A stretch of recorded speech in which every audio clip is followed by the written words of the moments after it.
I'm Alex Feinberg, and never in a million years did I think I'd be sitting here in front of you as an online fitness influencer. You see, I was a little bit of a chubby kid growing up. I ate all the same food as my friends, and I did a lot of the same exercises, but I just seemed to genetically carry more fat around my midsection.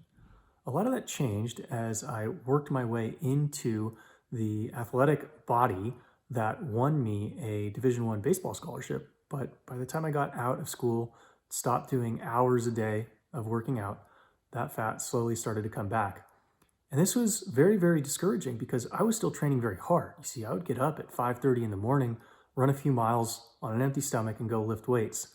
But what really made me hit rock bottom is after weeks and weeks of this training protocol, I spent the night at one of my ex teammates' apartments and I was changing in front of him. And he saw me and he said, "Finey, I'm gonna take a picture of you with your shirt off. You're fat. I'm gonna show everybody on the team. I can't believe this." And this was just devastating to me because of how much effort I was putting in. But it all changed when I was 28 years old. You see, I was working with a guy named Woods who did triathlons. I had no interest in doing triathlons, but I was pretty interested in how fast he could run many miles. He could run like 6 or 8 miles at a low 6 minute pace. And in my mind, running miles fast was not going to make me lose fat. I had heard the same thing everybody had heard. You lose fat when you do exercise in the fat burning zone, low heart rate cardio. I was purely doing this for fun. So I started running fewer miles at a faster pace. It was actually easier. It was more enjoyable. And the crazy thing was fat started melting off. It was like I got this windfall, like I won the lottery. These results that I wasn't expecting were making me find out I had abs I didn't even realize I had.